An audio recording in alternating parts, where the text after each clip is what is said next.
All right, so admittedly, I have been sort of stagnating a bit with content, and that problem has been solved today, I'm happy to say. And so, while there's certainly been a whole lot of things I've been going through in terms of inner work, transformation, realizations, and things, but I tend to kind of want to allow these things to settle and integrate into my being before I bring them out and share them with anyone, especially on the interwebs and things. But anyways, nonetheless, it's occurred to me that I want to challenge myself, and I have a trip coming up in late January. I'll be going to Thailand again for the Taiji Gong training. This year, we'll be learning the large frame, which is incorporating the man level technology in my teacher's system, Heaven Man Earth. So, and it's the first time it's been taught like this, and who knows if it will be taught like this again. So that's a exciting opportunity. So of course I had to jump on that. It's just become a thing, though. At this point, it's like, what do you do every year in the winter? I go to Thailand to train. Go to see all my friends and go to really brutalize and murder myself for a month or so straight. But you get a massive amount of transformation in undertaking something like that, right? Because it's so intense. It's called an intensive, right, for a reason. Because every day you're hours and hours training under very intense conditions. So, anyways, I wanted to prepare myself and ready myself as best I can for this upcoming sojourn. And I know this is going to be extremely taxing. I've already gotten wind of some things, from behind closed doors, let's say, about what the training is going to be like. And I know it's going to tax me to the maximum, so I got to ready myself. Anyways, it occurred to me, let's do this. How about we do 90 days of the Yi Jin Jing? Well, that's perfect. That's 3.5 months or so until the training begins. Gives me just enough time to do that. You may be wondering, if you're not in the system or training with a select few number of teachers, really, it seems like, that are training these methods, then you might not know what the Yi Jin Jing was. But before you hurry up and go Google it, let me save you the trouble. You won't find any of these methods online. Now, you can find plenty of things that are called the Yi Jin Jing, but it is not this. It's kind of like a watered down version that amounts to not much more than calisthenics. But the Yi Jin Jing is actually a body transformation method, and the teachings have been hidden. And so I won't be talking about the specifics of the training methods, of course, because they are secret. But I'll just talk a little bit about what the purpose of them is and what I expect to or hope to see from doing this intensified version. And I thought, it would just be fun to document it. It would also be really selfish way to keep me accountable so that I make sure that I do this every single day and I don't miss any days. Because let me tell you, the Yi Jin Jing is grueling. It takes me generally about an hour and 15 minutes or an hour and a half to get through the set. It's very taxing and pretty exhausting. And so, I've been able to whittle it down, like on a good day, to maybe just around an hour, 57 minutes, something like that. But I'm going to be aiming to shave a little bit off as I'm going through this, because it's just going to be rote, doing the same things every single day. Boom, boom, boom, boom, boom. So I should be able to get into the postures and things quicker. So I'll just give you, a little bit of an idea of what it is. It's a set of postures, we could say, or exercises that are designed to transform the body. The Yi Jin Jing means something like the Tendon-Changing Classic. Okay, so it's a It's one of the Tai Chi classics. And this one, it has been lost, right? So there's no book record of it, but it's just been passed down orally. And it is a literal transformation of the body. It's, I was thinking about how to compare this to it because, when we're like going to the gym or something, and we're going to, make a habit of working out every day for a period of time, and you see how the body changes over time, right? It becomes leaner maybe, or bulkier maybe, more cut, the muscles are more defined, and this kind of thing. So it is a type of transformation, right? But it's a different type of transformation than the Yi Jin Jing. The Yi Jin Jing doesn't make the body necessarily more lean, although it may. It's not necessarily meant to pack on muscle and make it more defined, although my experience is that it definitely has. But really, the purpose of it is to transform the tissues, to change the way that the body is knit together in a very deep and profound way. And it has benefits beyond just making us healthy. The health benefits are certainly there for sure. The body becomes extraordinarily pliable, although not necessarily flexible, but has a flexion power to it and things. And of course, the circulation is going to improve. Lots of things are going to improve just because it's extraordinarily strenuous work. But it's what it's doing is kind of creating this super highway of informational and structurally integral tissue, right? That has the capacity to connect up, to link up throughout the entire body, and to move independently of the muscles and the bone, and to generate incredible power as well. But yeah, it's like an information and powerhouse superhighway that gets built through the body through these training methods.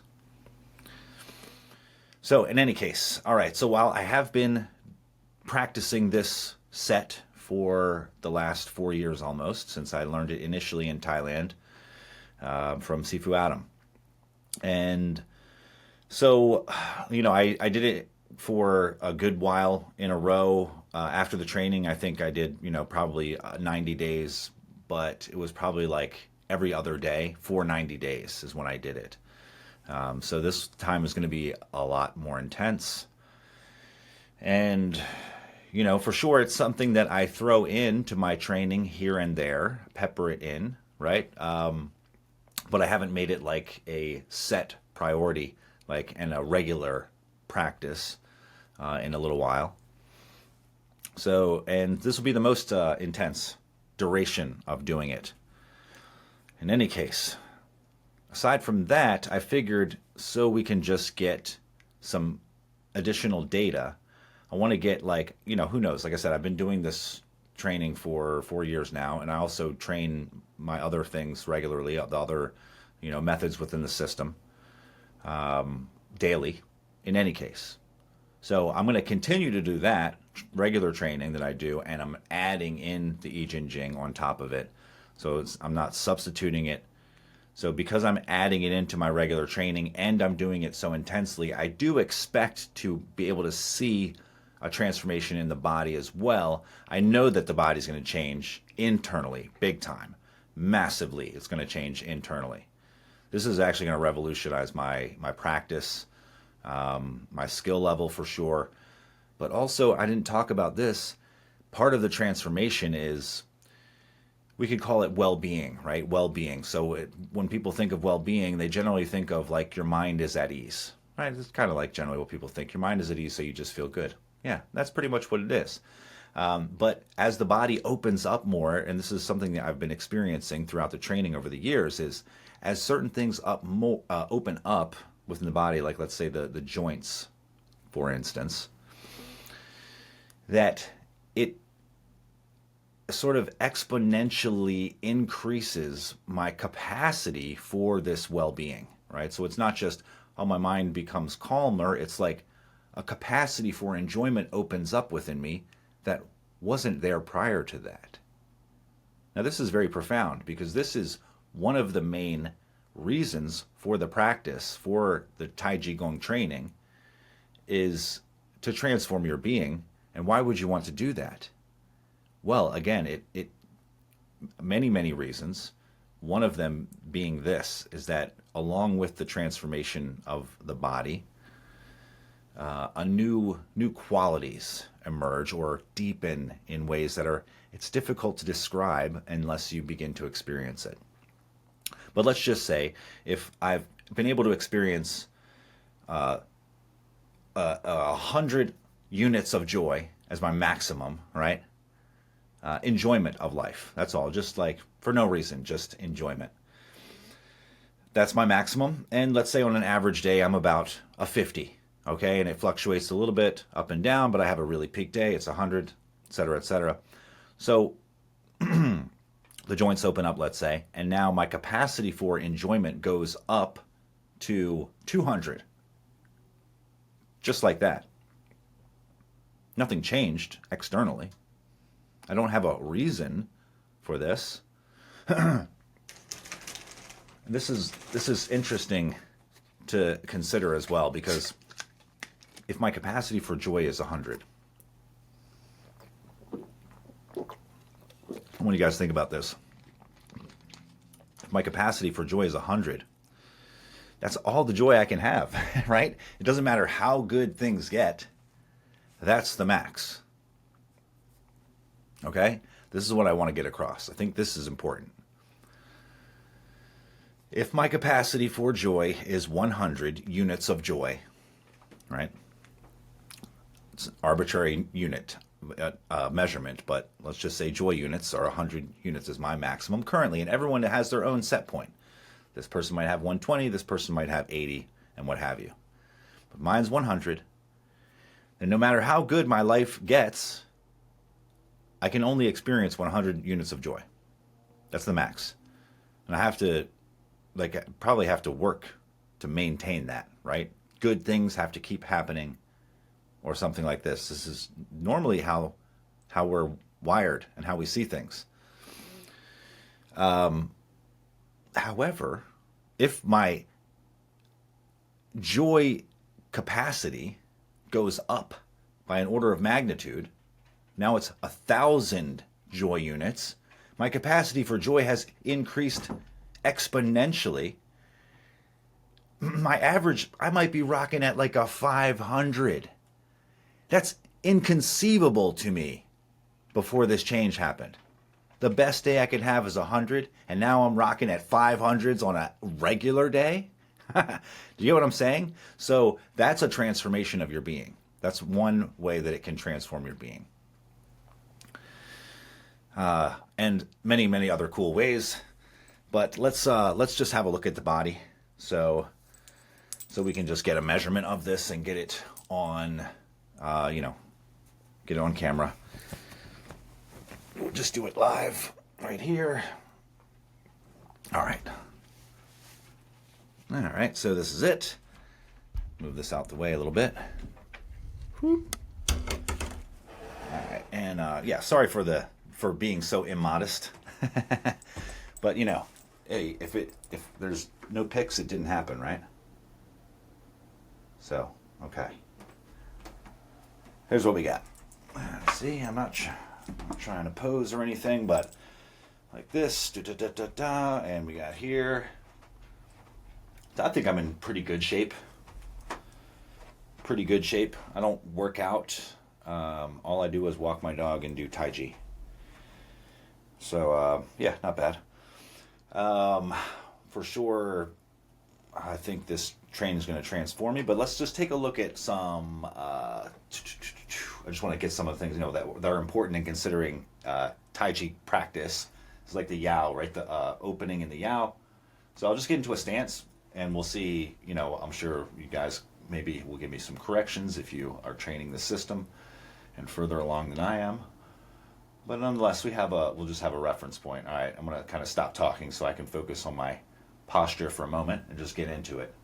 All right, so I elevate the crown Now I need to sink the diaphragm into the Yao and then release the Kwa. And then now release the sacrum.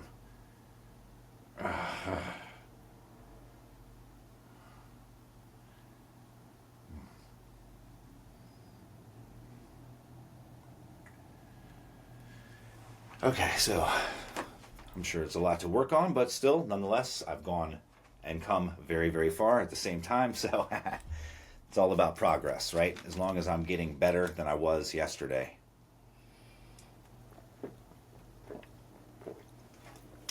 All right. Let me stop torturing the ladies here.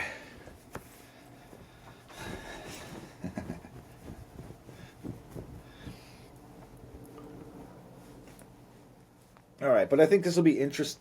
I think this will be interesting nonetheless. And also, just to kind of document the process of the transformation as I'm going through these exercises, this set each day.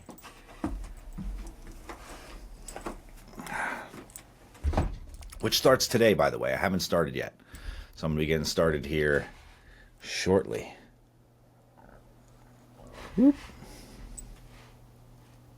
There we go. All right. Yes. So, yep.